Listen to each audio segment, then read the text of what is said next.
Hey guys, what's happening? This is Forgo Nation, and I want to briefly talk about these new CTPs that we got coming into the game. The first one we're going to talk about is the CTP of Insight, which gives us some max HP, some all defense, activation rate 10% chance when attacking, applies to all allies, and that's the key thing. Increases damage dealt to superhero types characters by 20%, and increases damage dealt to supervillain type characters by 20%. Now I imagine this is one of them procs where it's kind of like the Rage, where the 5-second proc lasts the entire time. It doesn't get canceled out due to any attack because I don't see any attack in there. A certain amount of damage for one attack. I don't see that. So I imagine this proc lasts for the entire 5 seconds. Now what I'm curious about is, now this CTP looks to me like it's going to be kind of a PvP/PvE obelisk. And evidently it says duplicate coverage of the CTP's overall effect on team members is not allowed. So I'm guessing if you got a team of 3, you can't put 2 characters with this CTP on them. They will not stack on top of each other. That's the way I'm reading it. I could be wrong. So I think you just can only put it on one character. So yeah, that's interesting. What I'm wondering about though is, Quicksilver, Cable, and Scarlet, since they're all, heroes in the game, and I still need to be testing this, and I will be testing this again, but if this is actually going to add damage to those characters. So so you can actually put this obelisk on the damage character that you're using and get more damage, but you're not going to have an actual damage proc. But what you can do is actually give this obelisk to a different character and use them as just like a kind of like a support. Get an extra 20% damage, which is pretty dope. I mean, that could come in very useful. I don't think it's going to break the game by any means, but it's interesting. It's definitely interesting. So let's take a look at the next obelisk. The next obelisk here is the CTP of Greed. Interesting name. And this is definitely a PvP obelisk from the looks of it. It's got guard break immunity, ignore dodge. So yeah, man, look out Quicksilver. It's got a 10% recovery of max HP. It's got 150% increase to damage dealt against combat, blast, speed, and universal types. And it says the effect of increasing damage is increasing and activated. And again, I think this is a proc similar to the Rage, where the proc lasts for the entire 5 seconds due to the text that I'm reading. And it's on a 12-second cooldown. But the effect of increasing damage is increasing and activated. So I'm not really sure what exactly that means. We're going to have to look further into this whenever it comes into the game. But interesting obelisk. But again, guys, it's going to be very useful. I mean, you slap this thing on, Jean or Thanos, and it's just going to add to their damage. This could be a really, really nice obelisk. I don't think it's going to be a must-have, but I do think it's going to give a slight advantage to certain characters in PvP. Yeah, so it's real interesting. If you got for example, if the Phoenix is a blast type, well, she does extra damage to combat types. So if you got her type enhancement up and you're getting that extra damage dealt to combat types, well, you throw this obelisk on her, she's going to have even more damage against them. So there's going to be certain situations where this obelisk can definitely come in handy. This is an overall really good obelisk. But again, like the first obelisk, I don't think it's going to break the game by any means. It's going to be nice, but I don't think it's going to break the game. So let's take a look at the next obelisk. Now we have the CTP of Judgment, and this is a pretty interesting obelisk. It gives an all-attack buff. It gives chain hit damage, which is insane.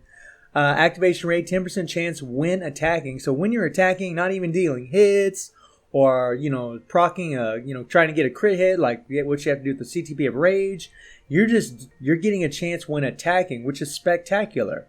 And as far as I know, the proc on this thing is the same as the other two, where it lasts for the entire 5 seconds, same as the CTP of Rage also, which is pretty dope. Now it says applies to enemies, decreases all resistances by 30%, and that lasts for 5 seconds as well. Well, it doesn't say ignore immunity, so I imagine this won't work in World Boss, but I don't know. I'm not for sure if it does or not. If it does apply in World Boss, Netmarble really should put ignores immunity on here. But I guess if it doesn't, it's just going to apply in some PvP and Shadowland, which is okay, but if it doesn't apply in World Boss, it's definitely going to cause it to lose some value. It also has increased damage dealt to all elemental damage characters by 200%. So they're going to be getting a 200% damage proc for the entire 5 seconds. Whether or not this is better than a Rage, some of the feedback I've got is, I think it's going to depend on certain characters as to whether or not this is going to be better than a Rage. So again, guys, we already have the Rage in the game. I don't think this obelisk is going to break anything in the game. I think it's going to be a very good obelisk for elemental characters for sure. And I'm definitely going to be trying to get all 3 of these obelisks to test them and see what's up with them. But I just don't think they're going to break the game. So, any of you guys are getting upset about it. I mean, honestly, I don't think these obelisks are any worse than the, as far as, being, having to buy them for crystals, any worse than the CTP of Regeneration or the CTP of Rage. I don't think they're any, worse as far as, having to buy those crystals. I don't think you need them, to be perfectly honest. Will it be nice to have them? Yeah, I definitely think so. But, yeah, I don't think you're going to need them. But I'm going to try to get them to see what we can do with them. So now we're going to do a little gameplay with good old Shirog. So a lot of you guys really liked the Thanos clear with Shirog with the CTP of Rage. And a lot of you guys were actually requesting me to do a little bit more with her with that Rage. So that's what we're going to do today. So we're going to quickly run through the build. She has 40,000, almost 41,000 energy attack. She has 125 attack speed, almost 61 crit rate, 190 critical damage, max ignore defense, max skill cooldown. She will have max critical damage because we'll have Deadpool as a striker, and she's going to have max crit rate because her fifth skill offers some crit rate. She's also got 74% dodge, and we do have the leadership tag, but we won't be utilizing that. And we talked about why in the past video with Thanos. She has all 6-star energy attack Urus. The rest of her Urus are 5-star, all amplified slots. All of her gears are at 6. I mean, she's pretty much maxed out for the most part. She has a stage 12 overdrive, fully awakened set, and she has the CTP of Rage. And then, of course, we have a mythic uni. So, guys, let's get into the action and let's rock and roll. Okay guys, so for today we're going to be taking on Proxima because I got all my speed books. Now I want to get those combat books. I still need 9 combat books to get all 10, and I want to get those suckers because we know Apocalypse is coming and I want to be able to get that guy to tier 3. Now this is a stage 60 and we do have Nick Fury for that 50% all attack leadership and that 55% damage dealt supervillains. We're using Coulson for his 45% damage dealt supervillains and that guaranteed crit rate, which is really going to help proc that Rage more often. Here we go.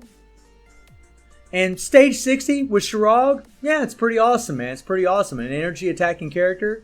I mean, Proxima has quite a bit of energy defense, but Shirog does do some physical damage on some of her skills. The 5 and the 4 do some physical damage. I mean, when she's throwing her shield out from the 1, when she's slamming down, when she's spinning her staff while you're doing the 4, that's all physical damage. But when she's shooting that freaking beam, especially from her tier 3, and when she jumps up in the air on the 4, that is energy damage. But that's one thing about Shirog that's amazing, is that you can play her in all the world bosses. She can do high levels in any one of them. We do have Anti-Venom for those heals. You really want to have him in here for her. And then we got Silver Surfer for his damage dealt supervillains. We got Weapon X for her 8% energy attack that she's going to be giving a buff to Shirog, and for her all defense down. And then we got Scarlet for her mind control, and Deadpool, of course, for his all defense down. Now, Scarlet, normally whenever you have characters that need to take damage to deal more damage, like Shirog, you really don't want Scarlet in here. But because of the way Shirog's tier 3 works, because that's really where most of your damage is going to be coming from. Definitely not all of it. Shirog's got a hell of a lot of damage on her 5 and her 4. But because of the tier 3 and the way it's set up, you hit your 3 skill and then hit your tier 3, you get the maximum amount of accumulated damage automatically. You don't have to take damage when you're using the tier 3 as long as you hit that 3 first. And yeah, I mean, so having that mind control actually helps with Shirog. Now, against other characters that, she's the only tier 3 that actually works that way. The other tier 3s don't work that way. They got to take damage to deal more damage. So having Scarlet in there probably isn't the brightest idea for those certain other characters like Captain America. But for Sharog, it's all good, man. It's all good.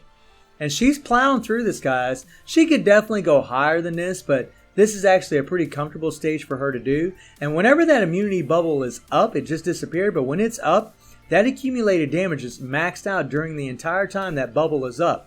So when you use your 4th and your 5th skill, especially while you have a Rage proc engaged, you're still getting the maximum amount of accumulated damage while that bubble is up. It's another reason why the Rage works so well on Old Girl. And this is definitely better than what she can do with a CTP of Energy, guys. I think with a CTP of Energy, I'm probably around stage 55, 56, somewhere in there, which is still pretty damn awesome. But the Rage is definitely going to be better. And we lost old Nick. Sorry to see you go, bud. Didn't really want to do that because we kind of want to use his attack buff, but it is what it is. And we're doing great, man. We have 1 minute and 50 seconds left. We got about a little over 2.5 bars to go. And I just, I could push Thanos a little bit more with her, guys, but I don't want to do that right now. Plus, it's pretty difficult, to be honest. You need almost a perfect run, at least at the point I'm at in the game with her. And I need these combat books. So you might be seeing quite a bit of Proxima going on. You might see a bit of good old Proxima. But yeah, it's pretty awesome, stage 60. And this is one of the reasons we love old Sharog. Free to play. Yes, the CTP of Rage, you could argue whether it's free to play or not. But you can get it for free. It just takes a lot of patience and a lot of time. But you can do it. But I still wouldn't recommend putting one on her. I mean, this is really just for fun. Just to show you guys what she can do with one. I still would give her a damage proc or a CTP of Energy any day. Because I would just have, there's other characters I would prioritize a Rage for. But that's just my opinion, I mean, I love Sharog, and I love having a Rage on her. I mean, I gotta admit, man, it's a freaking blast. And we have 42 seconds to spare. She definitely could go higher. I imagine with a perfect run, we could probably do like stage 65, but that's if Weapon Hex comes in there and does her thing. So, I mean, there's a lot of variables if you're trying to do that high a stage, which would be pretty insane, but stage 60 is still pretty damn bonkers. So, guys, let me know what you think about the new CTPs, whether or not you think it's a cash grab, or whether, or if you're upset about it, if you're not upset about it. Hopefully when they come in the game, we'll be able to get them in the booty boxes, which would be pretty damn awesome. I mean, give us a chance, give free-to-play players and everybody else a chance to get them without having to spend a ton of crystals trying to get them, because that could cost a freaking fortune. But let me know what you guys think about that, and let me know what you think about Sharog, and if you guys would like to see more Sharog with the Rage. And I hope you enjoyed the video. Thank you for watching. Y'all take care and have a good one.